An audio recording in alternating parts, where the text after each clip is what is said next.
नमस्कार प्यारे बच्चों। माध्यमिक शिक्षा विभाग की ऑनलाइन पाठशाला में आप सभी का हार्दिक अभिनंदन है।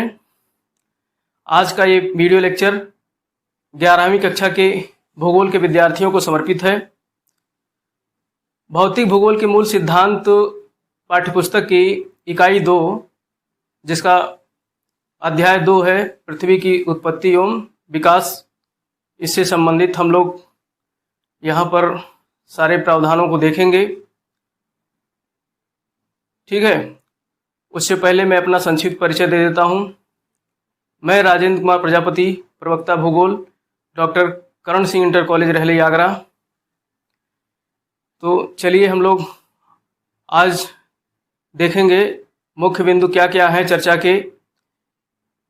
इस पाठ के अंतर्गत हम लोग देखेंगे पृथ्वी की उत्पत्ति और ब्रह्मांड की उत्पत्ति से संबंधित कुछ सिद्धांत हैं, जिसमें आरंभिक सिद्धांत है जिसको कांट और चैम्बरलिन ने दिया था, और दूसरा सिद्धांत आधुनिक वर्तमान सिद्धांत है जो बिग बैंग थ्योरी के नाम से जाना जाता है। इस पर चर्चा करेंगे। और इसके बाद में हम लोग देखेंगे तारों का निर्माण कैसे हुआ है, फिर आकाशगंगा का निर्माण कैसे हुआ है, ग्रहों का निर्माण कैसे हुआ है, और इसके अलावा हम लोग देखेंगे सौरमंडल का निर्माण कैसे हुआ है, चंद्रमा की उत्पत्ति, पृथ्वी का उद्भव, और स्थल मंडल का निर्माण, वायुमंडल का निर्माण, और इसी कड़ी में हम लोग देखेंगे जलमंडल का विकास कैसे हुआ है। फिर इस पर देखेंगे हम लोग पृथ्वी पर जीवन की उत्पत्ति कैसे हुई है। तो पाठ को प्रारंभ करने से पहले बच्चों, आप लोग अपने जब आप प्रारंभिक अवस्था में जब आप स्कूल गए, यानी कि नर्सरी वगैरह में, तो आपने ये गीत अवश्य सुना होगा। इस गीत को सुनने के बाद क्या कभी आप लोगों के दिमाग में कौतूहल भरे प्रश्न अवश्य आए होंगे कि क्या आकाश में कितने तारे हैं, ये तारे कैसे बने, क्या कोई आकाश की गहराइयों में पहुंच सकता है। ऐसे तमाम प्रश्न आपके कौतूहल भरे दिमाग में अवश्य आते होंगे अगर आप आकाश की तरफ निगाह उठाकर असंख्य तारों को देखते होंगे, तो ये प्रश्न अवश्य आते होंगे। तो इस अध्याय में बच्चों हम लोग इन्हीं प्रश्नों के उत्तर ढूंढने का प्रयास करेंगे। यहाँ पर आपकी जिज्ञासा शांत होगी। तो आरंभिक सिद्धांत जो था पृथ्वी की उत्पत्ति से संबंधित, जिसको कई दार्शनिकों और वैज्ञानिकों ने इस पर अपने परिकल्पनाएं दी, जिसमें सबसे लोकप्रिय परिकल्पना जो थी जर्मन दार्शनिक इमैनुअल कांट की थी, और इसे बाद में 1796 ईस्वी में लैपलेस ने संशोधित किया था। इनकी परिकल्पना निहारिका परिकल्पना के नाम से जानी जाती है। निहारिका यानी नेबुलर हाइपोथेसिस के नाम से जानी जाती है, जिसे बाद में आगे चल करके बिग बैंग सिद्धांत भी जो है इसको कुछ मान्यता प्रदान करेगा। और इसके बाद जो है 1900 में चैम्बरलिन और मोल्टन महोदय ने जो है एक सिद्धांत दिया था, जिसमें उन्होंने द्वितारक परिकल्पना की थी। तो यहाँ पर लैपलास के और कांट के बारे में थोड़ा सा हम चर्चा करेंगे कि उन्होंने जो है निहारिका परिकल्पना के माध्यम से ग्रहों के निर्माण पर जो प्रकाश डाला था। उन्होंने बताया था कि धीमी गति से घूमते हुए पदार्थों से बादल का निर्माण हुआ। पहले मतलब इसके बारे में इन्होंने बताया कि ये पदार्थ आए कहाँ से, लेकिन धीमी गति से पदार्थ घूम रहे थे, उन पदार्थों के घूमने से बादलों का निर्माण हुआ। ठीक है, तो बाद में जब इसी परिकल्पना पर रिसर्च किया गया, तो 1900 में चैम्बरलिन और मोल्टन महोदय ने इसमें और एक वाक्य बढ़ा दिया। उन्होंने बताया कि सूर्य के नज़दीक से एक भ्रमणशील तारा जो है, अप्रोचिंग स्टार जिसको कह सकते हैं, वो गुजरा।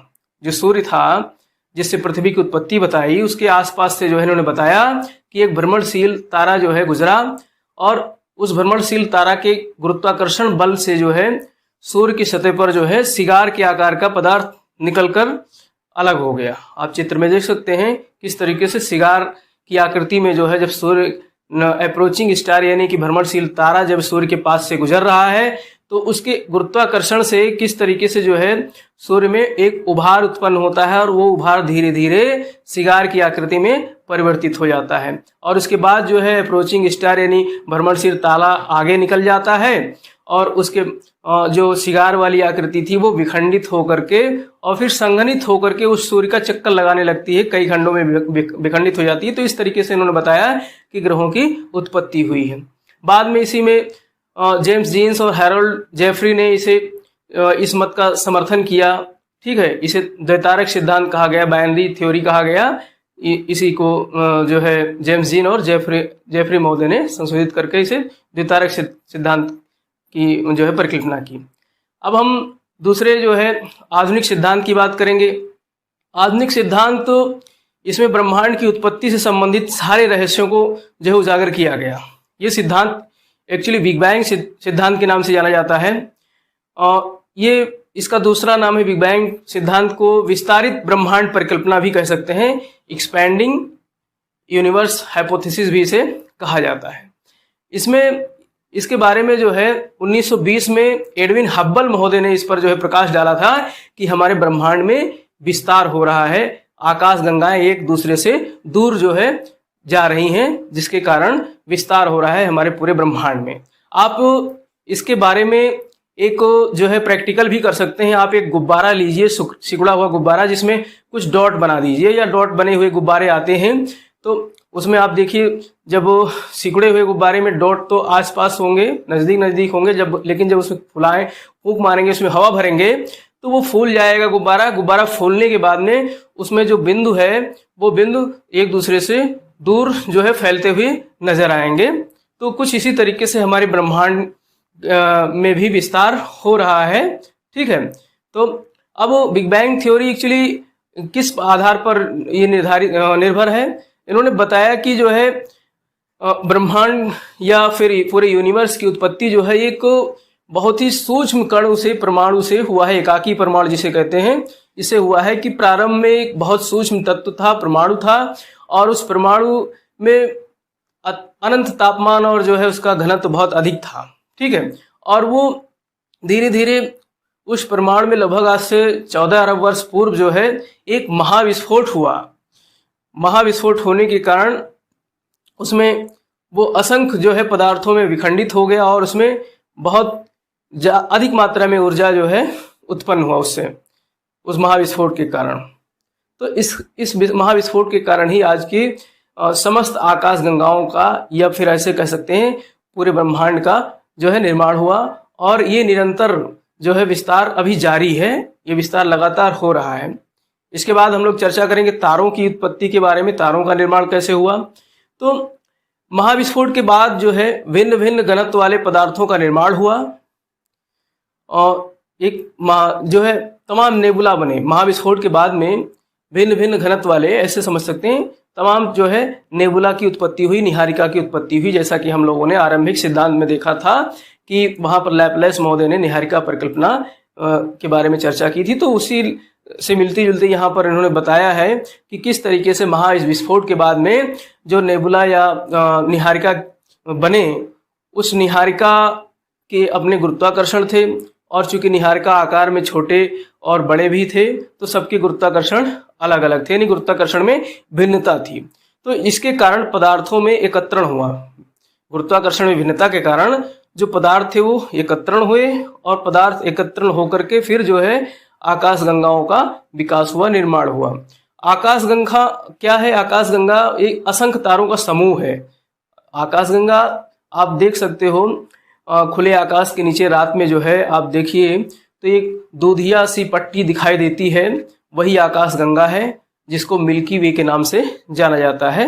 हमारे मतलब जो हमारी आकाश गंगा है जिसको मिल्की वे कहते हैं, उसी में हमारा सौर मंडल मिल्की वे में है। ऐसे असंख्य आकाश गंगाएं हैं और इन्हीं असंख्य आकाश गंगाओं से मिलकर के हमारे पूरे ब्रह्मांड की रचना हुई है। ठीक है, और इन असंख्य आकाश गंगाओं में निरंतर विस्तार हो रहा है। इन आकाश गंगाओं का इतना अधिक विस्तार है कि एक छोर से दूसरे छोर तक जो है इसकी दूरी जो है तय नहीं की जा सकती है। तो इसको मापने के लिए जो है एक नया जो है स्केल निर्धारित किया गया जिसको बोलते हैं प्रकाश वर्ष। प्रकाश वर्ष का मतलब होता है एक वर्ष में प्रकाश ने जितनी दूरी तय की उसे ही क्या कहते हैं, प्रकाश वर्ष कहते हैं।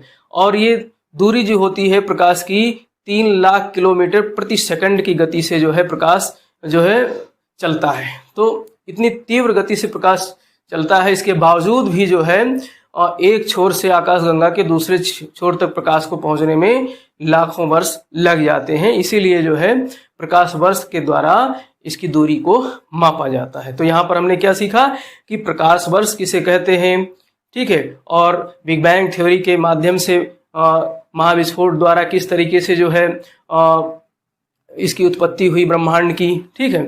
अब हम इसके बाद सीखेंगे कि जो हमारा ग्रह है, ग्रहों की संरचना है, ग्रहों की उत्पत्ति किस तरीके से हुई।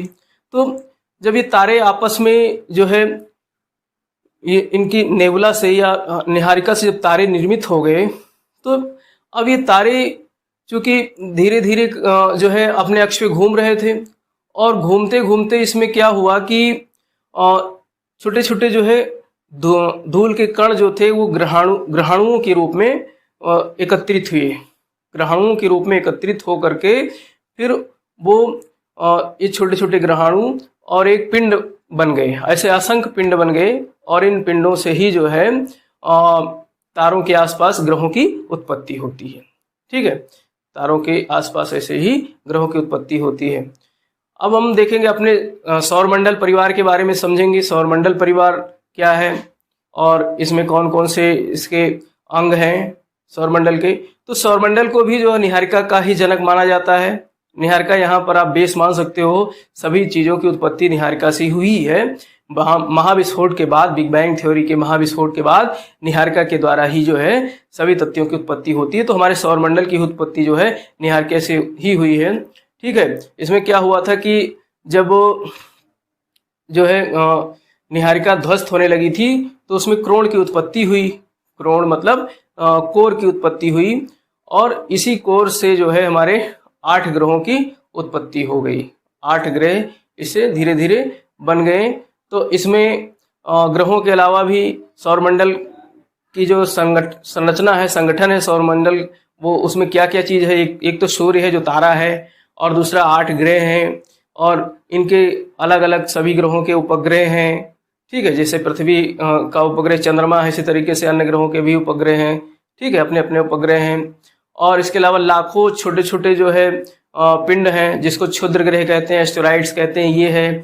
कुछ कॉमेट्स हैं, धूमकेतु हैं। आपने रात में आकाश पर जो है कुछ जलते हुए जो है तारों को टूटते हुए देखा होगा, जो धूमकेतु है, ठीक है। इसके अलावा धूल के कण और तमाम गैसें हैं हमारे इस सौर परिवार में, सौरमंडल में, ठीक है। तो इस तरीके से हमारे सौरमंडल की रचना हुई है। अब सौरमंडल में मुख्य रूप से हम ग्रहों की अगर बात करें तो जो हमारा सूर्य है उससे इन आठों ग्रहों की जो क्रम है कुछ इस तरीके से है, जिसमें 4 ग्रह तो भीतरी ग्रह कहलाते हैं, या फिर इनको पार्थिव ग्रह कहते हैं। क्योंकि पार्थिव ग्रह इसलिए कहते हैं कि ये 4 ग्रह जो है मुख्य रूप से सूर्य से आगे बढ़ेंगे तो पहला बुध है, फिर शुक्र है, फिर पृथ्वी है, फिर मंगल है। तो इस तरीके से इन चारों ग्रहों का क्रम है, और इन ग्रहों को पार्थिव ग्रह इसलिए कहा जाता है क्योंकि इनकी संरचना पृथ्वी में जो तत्व हैं उन्हीं तत्वों से लगभग मिलती जुलती है।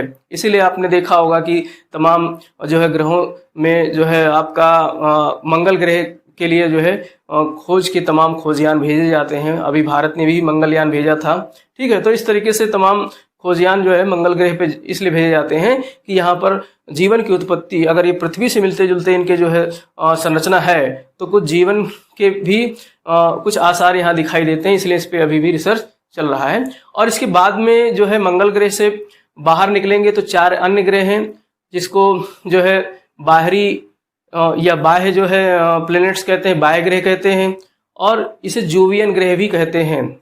क्योंकि ये जो है जोवियन शब्द जो है जुपिटर से बना है। जुपिटर के तरीके से जो गैसियस ज़्यादातर जो है ये चारों ग्रह जो है वो गैसियस संरचना में है, जैसा कि हमारा बृहस्पति है उसी तरीके से। तो इसीलिए इनको जोवियन भी कहते हैं, या बाहरी ग्रह या जोवियन ग्रह भी इनको कहते हैं। तो बृहस्पति है, फिर शनि है, फिर अरुण है, वरुण है, इस तरीके से। और एक ग्रह और था प्लूटो। प्लूटो को अब ग्रह का दर्जा उसे छीन लिया गया है। 2006 में जो है इसे बौना ग्रह घोषित कर दिया गया अंतर्राष्ट्रीय खगोल की संगठन द्वारा इसे प्लूटो को बौना ग्रह का दर्जा दे दिया गया है।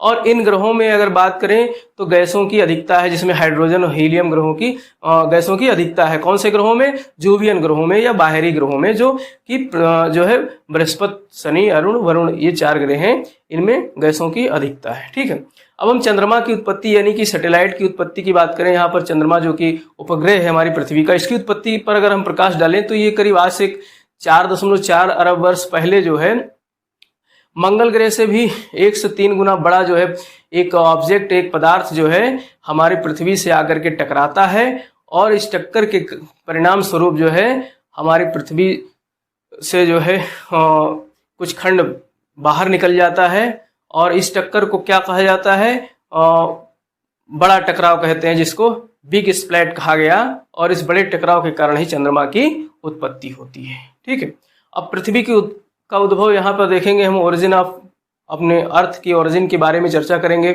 तो निहारिका में गुरुत्वाकर्षण के कारण पहले हल्के पृथ्वी के जो मतलब भारी पदार्थ थे, तो उन भारी पदार्थों का क्या हुआ कि जो है केंद्र की तरफ, पृथ्वी के केंद्र की तरफ यानी अंदर की तरफ उनका जो है संग्रहण शुरू हुआ, और जो हल्के पदार्थ थे वो बाहर आने लगे।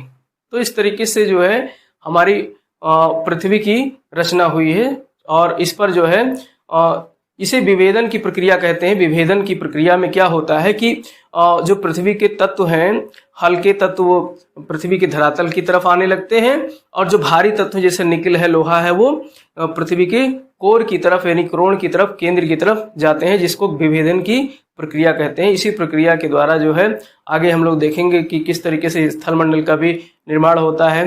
तो विभेदन की प्रक्रिया जब निरंतर बार बार होती रही तो स्थलमंडल का निर्माण हो गया, और स्थलमंडल में इस विभेदन की प्रक्रिया के कारण ही हमारे पृथ्वी पर जो है कई मंडलों का, कई परतों का निर्माण हुआ, जिसको मुख्य रूप से 3 परतों के रूप में हम अध्ययन करते हैं। इसको आगे के चैप्टर में हम लोग अध्ययन करेंगे। पृथ्वी की आंतरिक संरचना में देखेंगे कि किस तरीके से भूपर्पटी जो है इसकी पहली परत है, फिर दूसरी परत को मैंटल कहते हैं, तीसरी परत को क्रोण या कोर कहते हैं। तो इस तरीके से विभेदन की प्रक्रिया के कारण जो है इन परतों का निर्माण हुआ, और हमारे भूपर्पटी पर ही स्थलमंडल की उत्पत्ति होती है, उसका विकास होता है। अब स्थलमंडल बन गया तो अब यहाँ पे हम क्रमवार देखेंगे, फिर वायुमंडल का विकास देखेंगे। अब वायुमंडल का विकास किस तरीके से हुआ जो है, देखिए वायुमंडल की विकास की 3 अवस्थाएं हैं।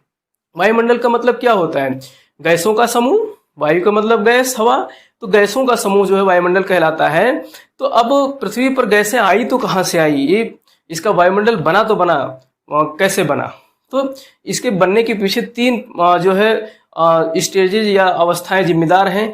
पहला तो आदिकालिक गैसें थीं, जिसमें जो है हाइड्रोजन और हीलियम मुख्य गैस थी। पृथ्वी पर इस गैस की अधिकता थी उस समय, लेकिन चूंकि सूर्य से अभी अलग हुआ ये ग्रह, सूर्य से ही निर्मित था, तो सौर ज्वालाएं और सूर्य के आसपास ही था ये ग्रह, तो सौर ज्वालाएं उस समय बहुत तीव्र थी। तो उन सौर ज्वालाओं के कारण जो है हाइड्रोजन और हीलियम गैसों का पृथ्वी से धीरे धीरे लोप होने लगा, खत्म होने लगी, वो उनका जो है ह्रास होने लगा। इस तरीके से जो है हमारी पृथ्वी से हाइड्रोजन हीलियम गैस की अधिकता धीरे धीरे खत्म हुई। और दूसरा कारण था विभेदन की क्रिया द्वारा।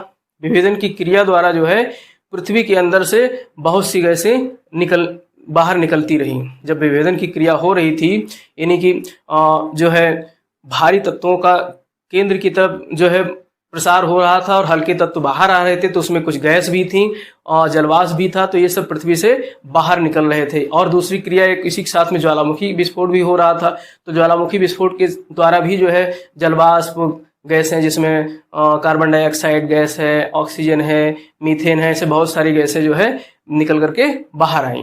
ठीक है, और एक तीसरा कारण भी है, जैवमंडल में जो है प्रकाश संश्लेषण की क्रिया, आपने विज्ञान में पढ़ा होगा हाई स्कूल में कि प्रकाश संश्लेषण की क्रिया क्या है। प्रकाश संश्लेषण की क्रिया से बहुत मात्रा में ऑक्सीजन की उत्पत्ति हुई इस पृथ्वी पर, और जो हमारे महासागर हैं वो जैव आगार के रूप में जाने जाते हैं। सबसे अधिक अगर ऑक्सीजन की उत्पत्ति कहीं हो रही है तो महासागरों में ही हो रही है। ठीक है, तो इस तरीके से जो है ऑक्सीजन की उत्पत्ति हुई। हमने यहाँ देखा कि किस तरीके से हाइड्रोजन, हीलियम जो है, जो गैसें हमारे पृथ्वी के लिए उतना ज़्यादा, मतलब जीवन की उत्पत्ति के लिए इतने ज़्यादा महत्वपूर्ण नहीं थे, तो वो उनका ह्रास हो जाता है। लेकिन ऑक्सीजन और नाइट्रोजन जो कि जीवन की उत्पत्ति के लिए बहुत ही महत्वपूर्ण गैसें थी, इनका जो है यहाँ पर निर्माण होता है। ठीक है, किस तरीके से जो है प्रकाश संश्लेषण की क्रिया द्वारा इनका निर्माण हो। फिर इसके बाद में हम जलमंडल की बात करेंगे। अब जब हमारे पृथ्वी पर वायुमंडल बन गया, यानी गैसें बन गई, उनमें तमाम प्रकार की गैसें और जलवाष्प वायुमंडल में एकत्रित हो गई, तो इनका धीरे धीरे क्या हुआ, संघनन हुआ। इनका संघनन हुआ, फिर संघनन होकर के बादल बन गए। बादल के बाद, निर्माण के बाद में बहुत लाखों वर्षों तक वर्षा हुई। वर्षा होने के कारण जो है, जो गर्त थे पृथ्वी के, उन गर्तों में पानी भर गया और बड़े बड़े विशालकाय महासागरों की उत्पत्ति हो गई। तो इस तरीके से हमारे जलमंडल की उत्पत्ति हुई। अब जब जलमंडल की उत्पत्ति हो गई, तो फिर यहाँ पर हम देखेंगे कि जीवन की उत्पत्ति कैसे हुई। जीवन की उत्पत्ति एक जटिल जो है जैव रासायनिक प्रक्रिया है, ऐसा वैज्ञानिकों ने जो है पता किया है, बताया है। इसमें इसका अध्ययन करने का जो है जीव विज्ञान का विषय है, लेकिन हम लोग जीव विज्ञान के अंतर्गत के गहराई में नहीं जाएंगे। यहाँ पर जीवन की उत्पत्ति बस इतना समझ लेते हैं कि एक जटिल जैव रासायनिक प्रक्रिया है, जिसमें सबसे पहले जो है एक कोशिकीय जीव जो है, एक साधारण एक कोशिकीय जीव की संरचना वाले शैवाल की उत्पत्ति होती है, और इसके बाद में फिर धीरे धीरे बहुकोशिकीय जीव आते हैं और फिर मनुष्य की उत्पत्ति हो जाती है। तो इस तरीके से इस पृथ्वी पर जीवन की उत्पत्ति होती है। ठीक है, तो बच्चों यहाँ पर हमने जो है इस पाठ को खत्म करते हुए हम लोग देखते हैं कि क्या क्या हमने यहाँ पर सीखा। हमने जो हमारे दिमाग में प्रश्न आ रहे थे कि ये आकाश में तारों का निर्माण कैसे हुआ, तो हमने यहाँ पर दो प्रकार के सिद्धांत देखे। एक आरंभिक सिद्धांत देखा जिसमें कांट और चैम्बरलिन के हमने जो है परिकल्पनाओं को देखा। फिर इसके बाद में आधुनिक सिद्धांत के तहत हमने बिग बैंग थ्योरी को देखा।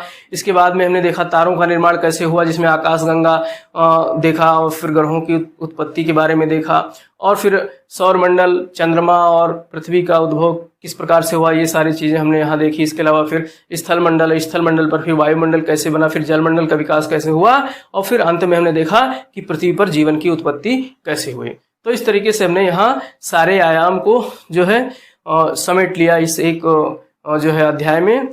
अब बारी आती है आप लोगों को गृह कार्य देने की। तो बच्चों, आप लोग जो है कुछ प्रश्न हम दे रहे हैं, उनको नोट कर लीजिए, उनके उत्तर लिखिए और दिखाइए अपने शिक्षकों को। तो पहले 5 प्रश्न हम जो है 30 शब्दों वाले दे रहे हैं। इसमें पहला प्रश्न आप देखिए, जो है पृथ्वी की उत्पत्ति संबंधित चैम्बरलिन व मोल्टेन की परिकल्पना पर प्रकाश डालिए। और दूसरा प्रश्न है विभेदन प्रक्रिया से आप क्या समझते हैं। और तीसरा प्रश्न है पार्थिव ग्रहों के नाम बताइए। अभी हमने बताया था पार्थिव ग्रह कौन कौन से हैं, तो उनके नाम बताने हैं। चौथा प्रश्न आपका चंद्रमा की उत्पत्ति पर प्रकाश डालना है।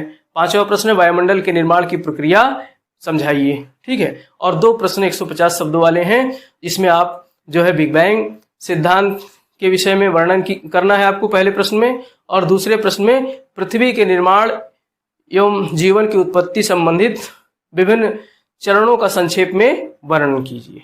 ठीक है, तो इस तरीके से आप लोग ये हल कीजिए, और जो भी क्वेरी है, जो भी जिज्ञासा है, उसे अगर शांत नहीं हुआ है तो आप मुझसे संपर्क कर सकते हैं।